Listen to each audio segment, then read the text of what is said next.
예, 안녕하십니까. 현덕경영연구소 임승원 소장입니다.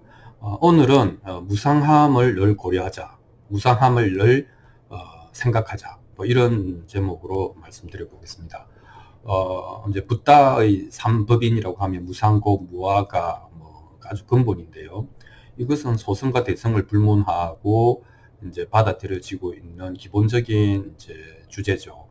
그 첫머리에 무상함이 있는 겁니다. 근데 이제 우리가 이제 무상함을 얘기할 때 이게 조금 뭐랄까 부정적인 뉘앙스로 쓰이지만 사실은 이제 팩트를 지적한 겁니다.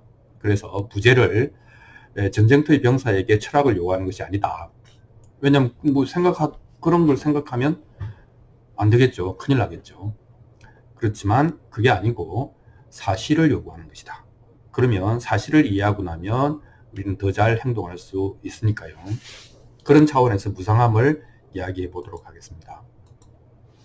무상이라고 하는 것은 우리가 잘 압니다. 영원한 것은 없죠. 모든 것은 변해가고 있습니다. 그런데 이제 우리 인생은 어차피 이제 늙고 병들고 죽는다는 거 아닙니까? 나이가 이제 뭐 40 넘어서 나이가 40쯤 되면은 몸이 예전 같지 않다고 느끼지만 50쯤 되면 야, 이게 대세가 기우는구나 하는 것을 이제 느낄 수가 있습니다. 그래서 늙고 병들고 죽는다는 것은 이거는 뭐 두말할 필요가 없는 경험이죠. 그런데 우리 몸만 그런 게 아닙니다. 예를 들면 자동차도 그렇고 집도 그렇고 심지어는 우리가 다니는 회사도 뭐 조직도 그렇고 모든 것은 오래되고 늙어가고 그리고 변질되고 기능이 부실해지거나 기능이 정지되고 그리고는 마침내 소멸해서 사라집니다. 그러니까 우리 인생이든 아니면 우리가 갖고 있는 모든 것들이 접하고 있는 모든 것들은 무상하다 하는 게 되겠습니다. 그러니까 이런 것들이 이제 뭐 생명이라든지 물건이라든지 아까 회사도 그렇고 인간관계도 마찬가지죠. 그리고 사랑도 마찬가지고요. everything 모든 것은 무상하다. 늙고 병들고 죽는다. 오래되고 변질되고 사라진다. 하는 게 이제 무상이다. 이제 무상을 이렇게 보는 것이죠. 그러면 인생은 뭐냐? 그러니까 인생은 무상하기 때문에 한때죠, 한때. 모든 게 한때입니다. 우리가 잘 나가는 것도 한때고, 못 나가는 것도 한때고, 한때입니다. 다 한때의 이 것들이 이렇게 모였다가 흩어졌다가 하는 것이죠. 인생은 한때다. 그런데 이 한때인 인생에 무슨 일이 일어나느냐? 우리는 이렇게 살죠. 그럼에도 불구하고 우리는 사랑하게 되잖아요. 뭘 애착하게 되고 좋아하게 되고 물론 싫어하는 것도 있고 좋아하는 것을 좋아하게 됩니다. 사랑하게 되고요. 두 번째는 그러다 보면 정이 됩니다. 시간 속에서 이제 정이 됩니다. 그러고는 의식적으로 또는 무의식적으로 이게 계속되기를 이제 기대하는 것이죠. 우리는 모두 이렇게 삽니다. 그리고 이것을 열심히 산다, 상당히 사랑하면서 산다 이렇게 이야기를 하는 것이죠. 그러니까 사람들은 이걸 인정합니다. 인정하는데 문제는 이제 무상은 진리잖아요. 그러니까 무상이라고 하는 것은 그걸 그렇게 놔두지 않는 거죠. 그러니까 우리는 오래되고 변질되고 사라져가는 그런 우리가 나의 몸도 그렇고 사실은 내 생각도 그렇고 내가 중요하게 생각하는 관계도 그렇고 내가 이룬 업적도 그렇고 내가 몸담고 있는 조직이나 사회도 그렇고 어느 하나 무상하지 않은 것이 없죠. 오래되고 변질되고 사라져간다. 즉 늙어가고 병이 들고 죽어간다 하는 것은 팩트죠. 그래서 무슨 일이 일어나냐? 내가 사랑하는 것들, 정든 것들과 오래 함께 하고 싶지만 우리는 이별해야 되는 거죠.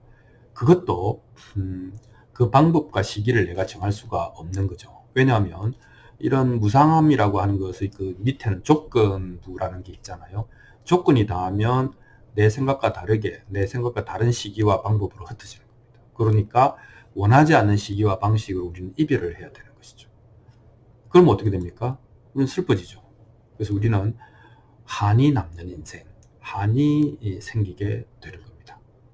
자, 아이러니가 있죠. 우리는 사랑하고 정들고 계속하고자 하지만 우리는 이별할 수밖에 없고 그 시기와 방법을 우리가 선택하지 못하기 때문에 거기서 또 한 번 커다란 슬픔에 빠지고 마는 거죠. 그렇게 해서 열심히 살았는데 한이 남는 인생이 되는 거죠. 이게 이제 그 인생이 한때인 것에 대해서 우리가 직시하지 못할 때 일어나는 심리적인 이제 5가지 순서가 되겠습니다. 그리고 이제 그 한때뿐인, 그래봤자 한때인 그 인생에서 우리는 뭘 하느냐. 이제 이런 일이 일어나는 겁니다. 심리적으로는. 우리가 이제 젊고 건강하고 살아있지 않습니까? 그러니까 젊고 건강하고 살아있을 때는 늙고 병들고 죽는 것에 대한 생각이 사실은 별로 없죠. 그때 이걸 생각하는 거는 조금 이상하긴 해요. 자연스럽진 않은 것 같습니다. 그런데 이제 조금 이제 더 나아가면 착각 아닌 착각을 하는데, 우리가 계속 젊을 거다, 계속 건강할 거다, 그리고 뭐 죽음에 대해서는 생각할 필요가 없다라고 해서 이게 지속될 거라고 하는 착각을 하고 있습니다. 근데 우리는 무의식이기 때문에 내가 그렇게 생각하고 있다는 것을 생각하지는 못하죠.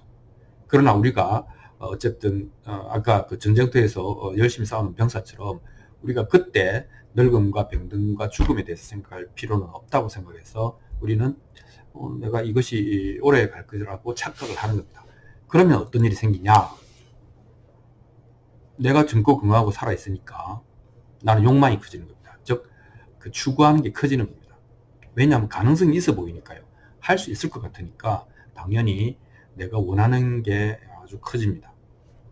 두 번째는 내가 젊지 않고, 그러니까 늙고 병들고 죽어가는 사람들을 볼 때에 비교가 되잖아요. 나는 안 그래, 나는 좋아, 이렇게 되면 교만해지는 겁니다.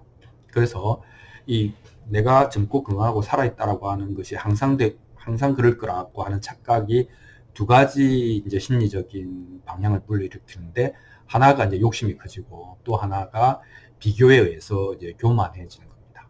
예.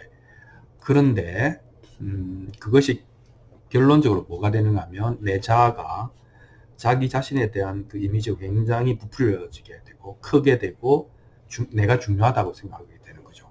그리고 그 나라고 하는 것 속에 내가 갖고 있는 정신적인, 물질적인, 관계적인 그런 것들이 이제 가진 게 많은 존재가 되는 겁니다.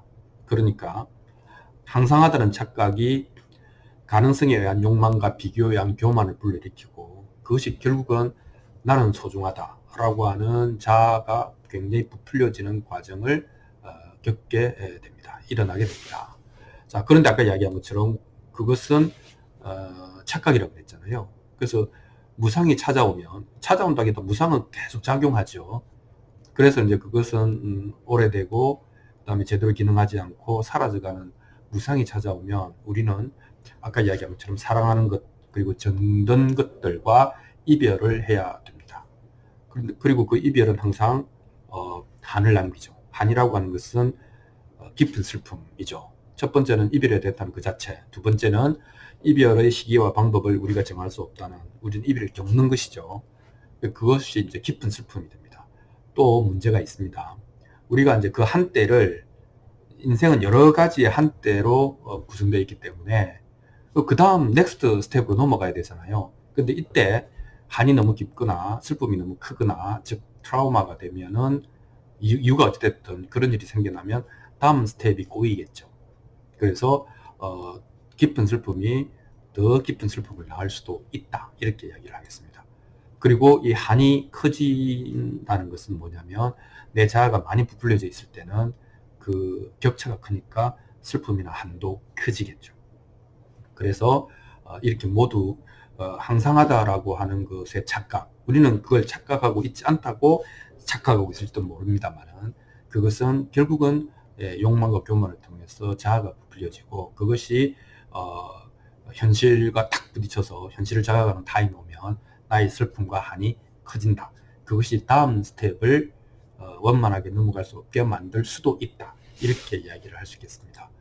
그러면 우리가 뭘 할 수 있냐, 또는 뭘 해야 되냐,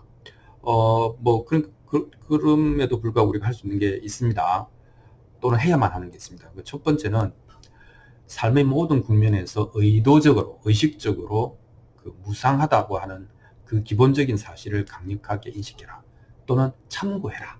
우리가 무슨 일을 시작하거나 일이 한참 잘 되고 있거나 일이 끝나갈 때 그 어느 단계에서도 무상하다라고 하는 것을 기본 베이스로 강력하게 인식해라 라고 하는 거죠. 왜냐하면 우리는 그냥 어제 내일도 오늘처럼 이렇게 생각할 수가 있으니까요. 그런데 이것은 슬프게 보는 게 아니고요. 부정적으로 보는 게 아니고 있는 그대로 보는 거죠. 그러니까 보고 싶은 것을 보지 말고 팩트를 보는데 그 팩트라고 하는 게 무상하다는 거다. 이런 얘기가 되겠습니다. 자, 두 번째는 그 무상하다는 것을 이해하면 또는 그걸 기본으로 보면 어떻게 염세주의나 허무주의에 빠지지 않을 수 있느냐. 그거는 이제 우리가 충격에 대비할 수 있는 거죠.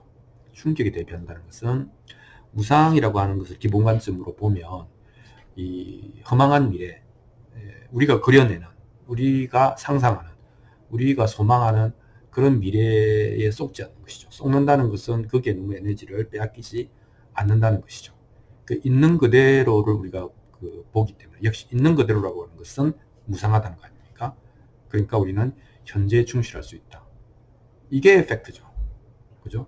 지금 있으면서 내일은 어떻게 잘 될 거야 라고 하는 것은 사실은 오늘을 100% 풀로 완벽하게 못 사는 것일 수도 있습니다. 에너지를 뺏기는 것이죠. 그런데 원래 무상한 것이다 라고 하는 것을 현실로 이해하게 되면 우리는 오히려 현재에 더 충실할 수 있다. 왜냐하면 우리가 살 수 있는 것은 현재밖에 없으니까. 이게 되는 것이죠. 그래서 무상함을 인식하는 것이 절대로 허무주의로 갈 수가 없다. 그 무상함을 이상하기 위해서 그런 거죠. 자, 결론. 우리는 이제 삶의 국면에서 그리고 전체적인 인생에서 별로 여한 없는 삶을 한없이 원없이 살고 싶지 않습니까? 근데 그건 어떻게 가능한가 하면 내가 소망하는 것, 원하는 것이 모두 이루어져야 되는 것이 아니고 그거는 뭐 될지도 않겠지만 된다 하더라도 그건 끝없는 소금물을 마시는 것이고 여한이 없는 삶을 살고 싶다면 욕망과 교만을 제어하라는 거잖아요. 욕망과 교만이 어디서 나오느냐? 그것은 무상하다고 하는 것을 항상하다고 착각하는 데서 나오는 거니까 무상하다고 하는 것을 절감하면 욕망과 교만을 제어할 수 있고 그러면 내 삶은 여한이 없는 삶, 상처를 남기지 않는 삶이 될 수 있다 하는 겁니다. 이것이 무상함을 사용해서 자유와 행복을 만들어내는 방법입니다. 무상하다고 해서 염세주의나 허무주의나 막 살자 이렇게 되는 것이 아니라는 것이죠. 즉 무상하다고 하는 것은 부정적으로 보는 것이 아니고 있는 그대로 보는 것이다. 그것이 우리를 자유롭게 만들어줄 수 있다 하는 말씀을 드리면서 오늘은 무상함에 대하여 여러분들과 얘기를 나누어 보았습니다. 고맙습니다.